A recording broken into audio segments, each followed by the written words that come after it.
to another video. So in today's video I'm going to read books that are Christmas colours. So I thought this would be a fun video as obviously it's Christmas time. So we are going to be trying to read a red book and a green book. And if you are wondering, yes, I did realise I forgot to film an intro, so I am filming it once I've ended the video. But I hope you enjoy, and let's just go right into it.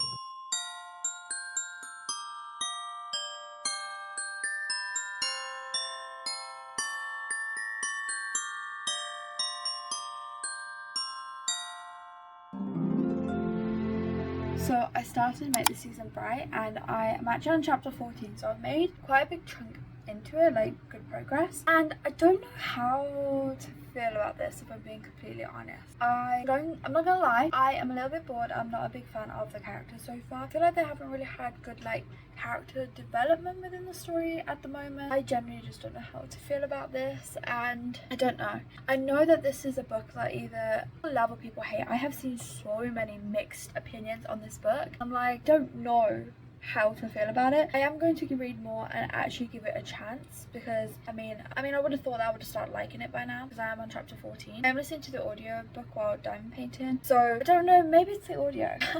Am I just trying to find an excuse? Maybe that's what I'm doing. But yeah, I just don't know how I feel about it right now, if I'm being completely honest. I don't really have any thoughts. Yeah, just generally, like I said, a love and hate kind of relationship with this book for some people. So I'm going to continue listening and we'll see, getting any more thoughts afterwards. But I just wanted to quickly give that little update. So I finished Make the Season Bright yesterday. I just didn't have time to update after I finished reading it because it was just a busy time. But I did write my notes down and my thoughts just so that I didn't actually forget what I was going to tell you all. So I did enjoy the book, but I did think it was a little bit unrealistic, quite ridiculous at times, where I was just like, this wouldn't happen, or it's just like, what type of reaction. I did find it a very quick and easy read. I did fly through it. I read it in about 2 hours. It literally didn't take me long at all. I read it during my sprints yesterday, and I think I was sprinting for about 3 hours, but I was doing some other stuff. But yeah, it took me about 2-ish hours. It probably took me a bit longer, but roughly, to read it. So it's definitely a quick read, and if you're looking for so quick, then really perfect read. Although Christmas is it's Christmas Eve as I'm filming this, so I just don't think you'd probably have time. But if you look for a quick read, I'd recommend this. I wasn't a fan of Brighton straight away.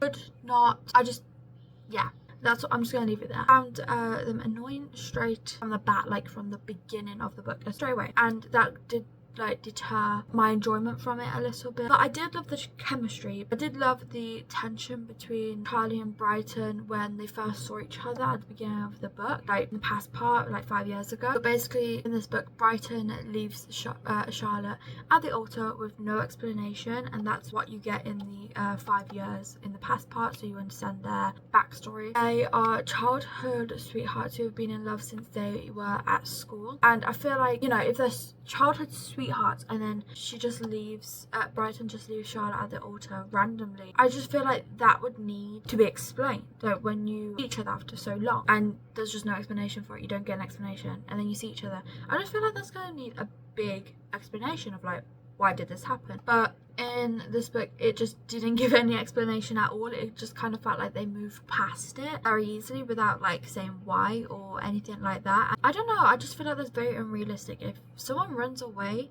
at the altar and then you see them 5 years later, you're gonna want an explanation. You're gonna be like, why? Why did you do this?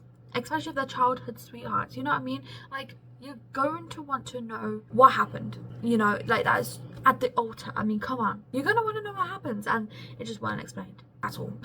And I just feel like that needs an explanation. Yeah, I felt like they just moved past it, like it never happened, like it was never mentioned in the book. And there is the miscommunication trope in this, which I didn't like, and I already knew I wouldn't like. As soon as I realized it was a miscommunication, I was like, oh no, I'm not gonna like this. But what made it worse was that it was something that could have been easily resolved. It didn't need a miscommunication. If they just spoke straight away, it would have been fine. But it's like the author just wanted the miscommunication trope within the book type thing, and I just didn't like it. It could have been resolved in one conversation. I love the tension at the beginning of the book, which I said, but afterwards I just didn't feel a romantic chemistry between Brighton and Charlotte, to be completely honest. And I feel like there were better off separated. I just didn't see why they should be together, especially after it happened 5 years ago and it not being resolved, it not being talked about. The book just didn't give me a reason to root for them and believe that they should be together. I thought they were just better off separated, and honestly they would have been better off without each other. It wasn't something that I was like, they need to be together. I was like, that'd be fine separate. And honestly, you know that trend going around where you rank like couples that you think might still be together after?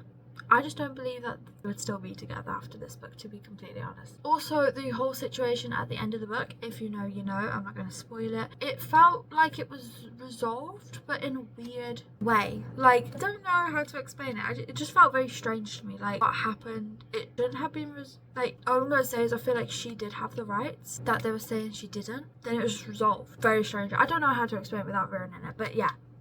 That's what happened. I just feel like it was very weird, especially, all I'm going to say is, considering the music industry, which can be quite strict with the topic that is discussed.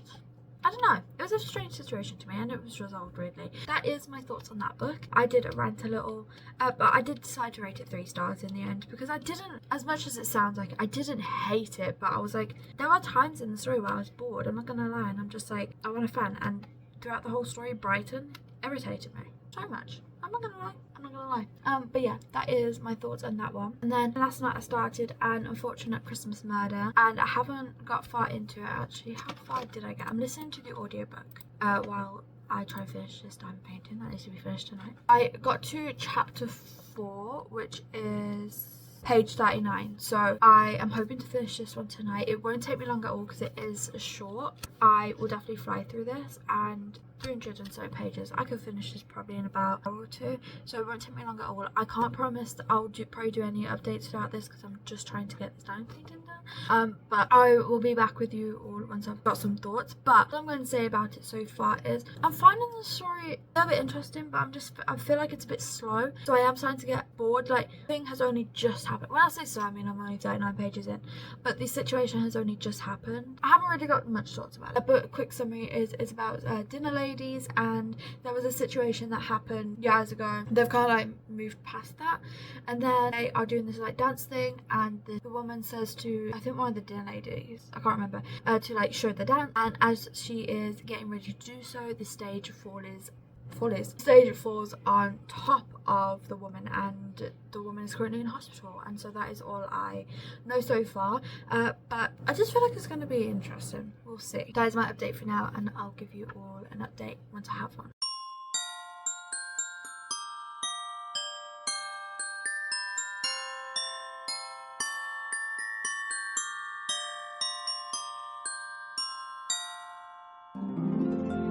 So I finished reading An Unfortunate Christmas Murder, and to be honest, I don't really have much to say about it. Like, it was a very funny read. It was fun. It was a good Christmas read.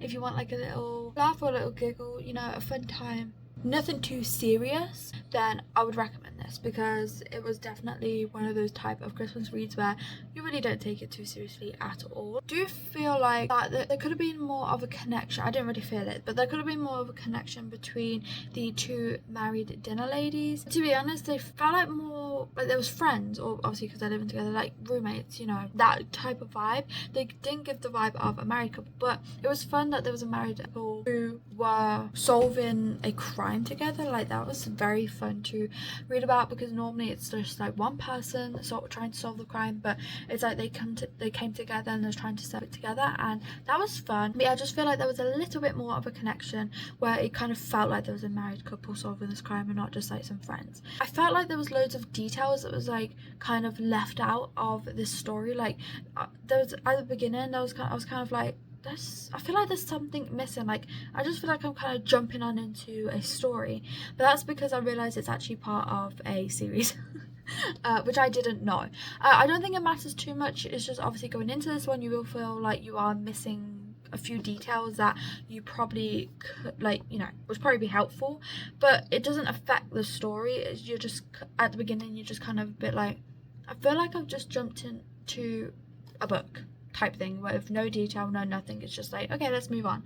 So it was a bit confusing in the beginning, but it didn't affect my enjoyment for the book, so it didn't bother me too much. So it did take me a little bit of time to get on into it, but once I did, it was fun, and it was just an enjoyable Christmas thriller, and it was enjoyable. It, like I said, it wasn't too serious, but it's not serious. It's not meant to be serious. It's meant to be fun and kind of like that vibe, and that's what I loved about it. I did decide to rate this 3 stars, as obviously it's not like the best thing I've ever read, but it was fun, it was a good time, it was a good listen, and I enjoyed it. But yeah, I think that is all I have to really say about it. I think next year I'll definitely maybe try and go back to the first book in this series and see if I can, like, you know, read that and maybe see what I was missing out. Like I said, I don't think it matters too much, but it didn't affect the story I was reading about. It's just, it felt like there's a few details missing, but like I said, it didn't affect my enjoyment of it at all. That is all I'm going to be reading for today. I was hoping to get another one in, but I mean, Christmas is literally tomorrow, so I'm not going to, but it was fun. I read a red one and a green one, and those are the main colours of